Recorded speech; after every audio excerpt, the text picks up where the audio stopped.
Good morning, everyone. Before I get started here, I have a little disclaimer for you.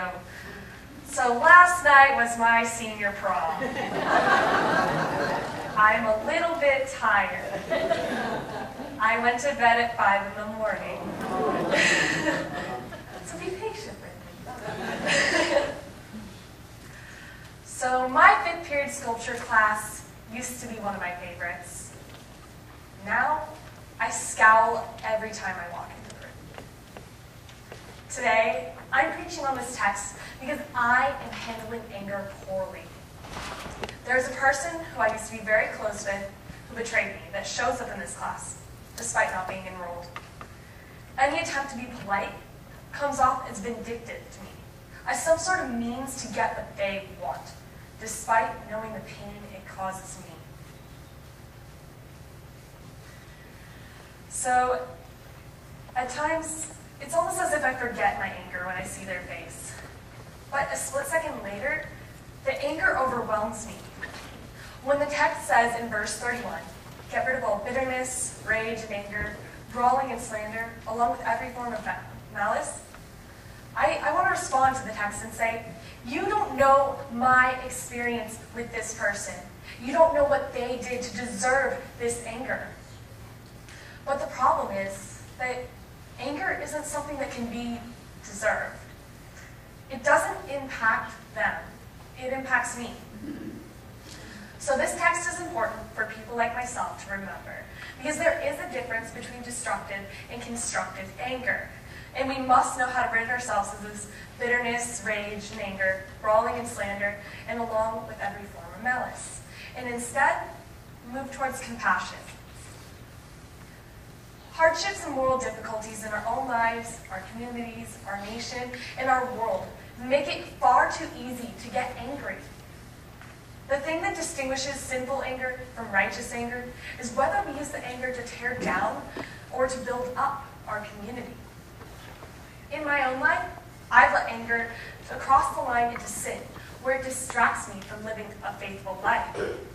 Coming across people I don't get along with anymore makes me bitter and unable to enjoy the moment.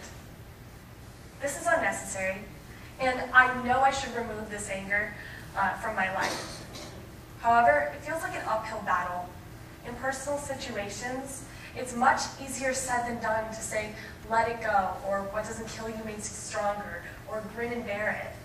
But as some sort of solution to living with this sinful anger. But maybe it's easier for people to accept anger as something positive when it's redirected in a righteous manner within one's immediate community. I remember a tragic situation at my school a couple years ago. A boy named Kai, who had only talked to a couple of times, had committed suicide due to struggling with coming out as gay. Not only was I angry that someone lived in the same area as me, who went to the same school as me, who was the same age as me, only 16 years old, human like me, took his own life because he didn't feel like the rest of us and did not feel included within the community that was La Costa Canyon High School for him. It's not okay. And frankly, it pissed me off that someone in my school felt so unfortunate, and that I felt so lucky to attend this school, but people were so cruel. I also thought it was hard to believe. But then, I witnessed the cruelty firsthand on Facebook. On someone's rest in peace status, someone had commented, "faggot." That's when I realized that LCC students need to be called out on this cruelty, and so I did. There are moments where we can let anger be constructive.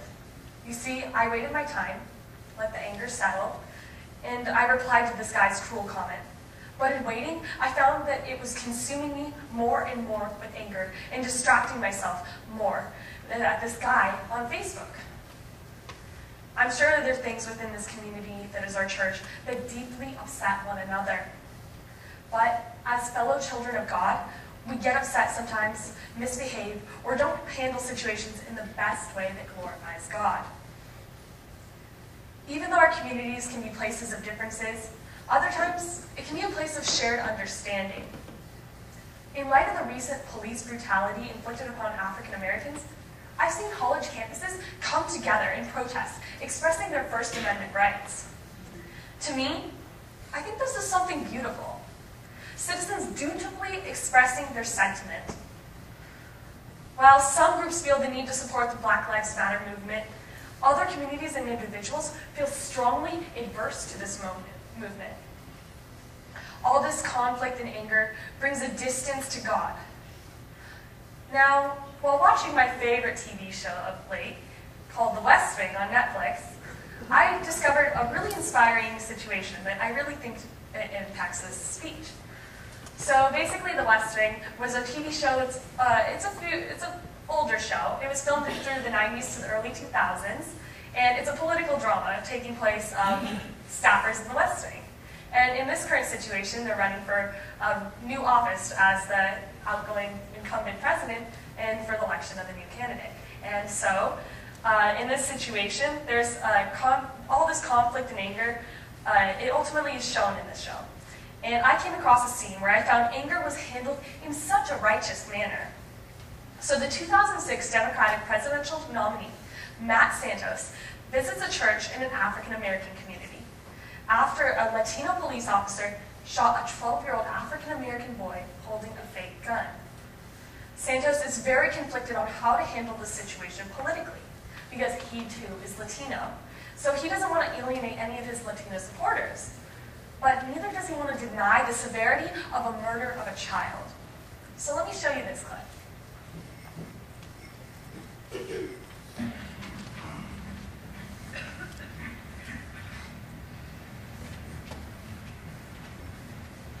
My prayers are with Ronnie Burke's family today.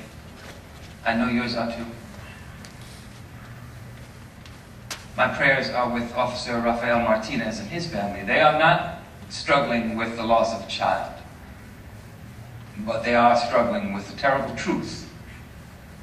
My prayers are with those families and with this one.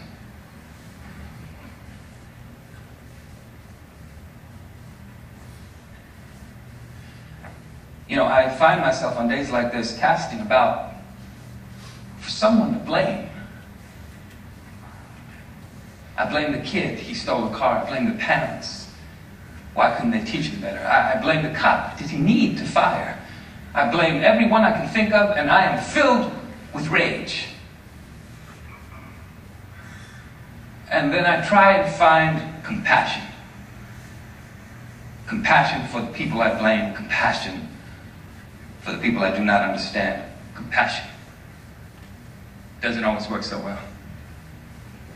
I remember as a young man listening on the radio to Dr. King in 1968. He asked of us compassion, and we responded, not necessarily because we felt it, but because he convinced us that if we could find compassion, if we could express compassion, and if we could just pretend compassion, it would heal us. So much more than vengeance could. He was right, it did, but not enough. What we've learned this week is that more compassion is required of us, and an even greater effort is required of us. And we are all, I think, every one of us, tired. We're tired of understanding. We're tired of waiting. We're tired of trying to figure out why our children are not safe and why our efforts to make them safe seem to fail. We're tired. But we must know that we have made some progress. And blame will only destroy. Blame will breed more violence, and we have had enough of that. Blame will not rid our streets of crime and drugs and fear, and we have had enough of that. Blame will not strengthen our schools or our families or our workforce. Blame will rob us of those things, and we have had enough of that. And so I ask you today to dig down deep with me and find that compassion in your hearts, because it will keep us on the road, and we will walk together and work together, and slowly, too slowly, things will get better. God bless you. God bless you, and God bless your children.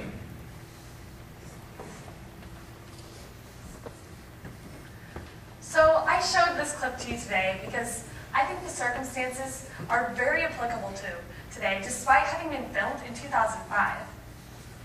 Baltimore, Cleveland, Ferguson, New York, North Charleston are all tragic examples where 10 years later, people haven't gotten the point. The Cleveland situation is particularly striking because the circumstances are almost the exact same as described in the show. This clip reminds us that we must take a step back and stop blaming one another and stop being destructively angry. Let our anger over these awful events guide us towards igniting constructive actions to prevent these tragedies.